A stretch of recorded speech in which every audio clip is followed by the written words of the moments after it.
Hello everyone. Happy Monday and welcome to a brand new episode on my podcast, Monday Morning Muse.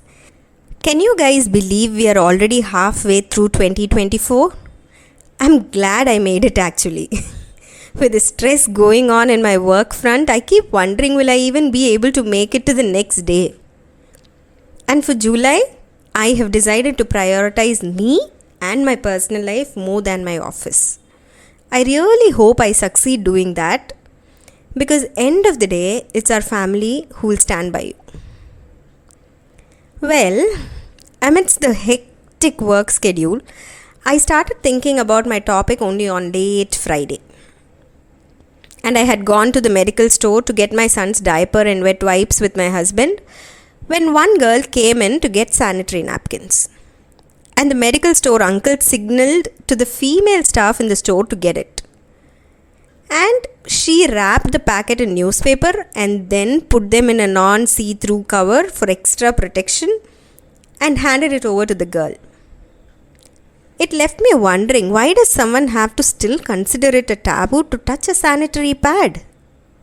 In my mom's childhood, kids were not allowed to come out of the room until your menstrual cycle is over for the month.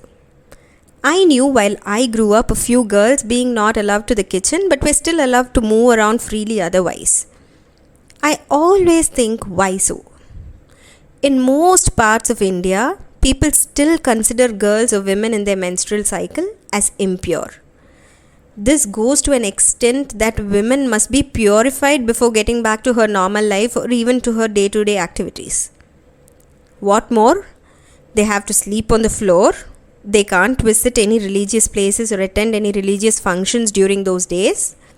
So much that women are expected to take medications to disturb the natural cycle to put it off at times during such religious events. Women are not allowed to cook, touch items like pickle, I really don't know why. Should not go near plants like tulasi, etc. How unrealistic, right? These taboos are inculcated in their little minds from a very young age that even they don't tell it out in open and they keep code words like chums, etc. in public. Why? Menstruation is a very normal, natural phenomenon of the reproduction cycle that happens in a woman's body when they attain puberty. There are two hormones that a female body releases, estrogen and progesterone. And they line up in the uterus, and if a fertilized egg attaches to it, it grows. And if there is no fertilized egg attached, then the lineup of these hormones break down and they come out of her body as bleeding. This is a beautiful hormonal activity that happens very naturally across the globe for every woman. But the myths built around this is so much that the girls are considered to be dirty during that period. How many times in this podcast so far have I used the word periods or menstruation?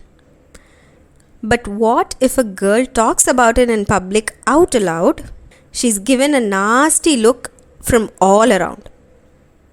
I remember in my school days, Whisper used to have a session with the girls from the 7th grade to teach us the process and importance of good hygiene during those days. And once the session was over, we had to sneak the sample Whisper packets to our bag amidst the boys.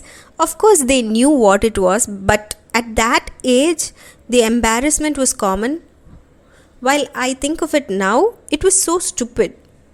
Rather, they could have had an extensive session along with the boys to make them realize what the girls go through.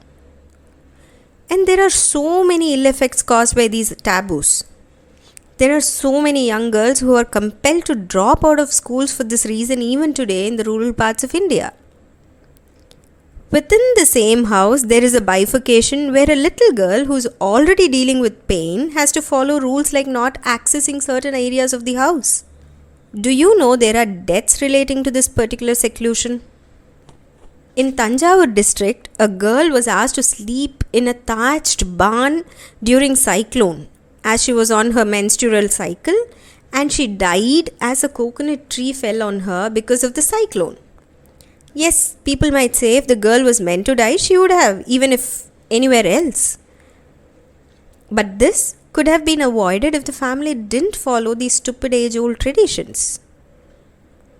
Of all the reasons and myths, there was only one reason that I could totally accept and agree. The girl will already be going through a lot of pain during all the bleeding, so she should take some rest. Very considerate. But the God will punish you or you're impure. Sheer nonsense. In a country where women are made to believe such illogical myths, what will be the level of hygiene and cleanliness? As per stats, until 2015-16, only 57% of the women use sanitary pads, which has now improved to 78% in 2021. Instead, they use cloth or other unhygienic alternative which might cause them more complicated issues in the future. And two major reasons I could see could be lack of awareness and education amongst the women, especially in the interior parts of the country. And number two is lack of affordability and availability. Speaking of which, I am a literate woman, but until I wrote up this article, I didn't know that under Pradhan Mantri Bharatiya Janaushadhi Pariyojana scheme, government has launched Jan Aushadhi Suvidha sanitary napkins at ₹1 per pad for women. Though I have never seen it anywhere, I haven't even taken the effort to know where I can access them. So until there is awareness, things are not going to change in the near future. And what can be done about it? The government should understand the importance of hygienic menstrual cycle and introduce more affordable and accessible sanitary pads across the country and publicize them like how the private vendors do so. There is a maximum reach towards the interior population. More women-friendly facilities in all public forums including schools, colleges, office workspaces, parks, beaches, public banks, so that they need not remain restricted to the houses. Promote menstrual hygiene and its importance. And lastly, break the stigmas in the name of culture and tradition. As said before, menstruating is a very natural hormonal process that every woman goes through. Even if the government does its step, there is going to be no change if the people don't change their mindset. Women are to be celebrated and never isolated in terms of cultural norms. Let's accept what nature has bestowed upon the women and appreciate her for the pain she endures physically and emotionally during those days.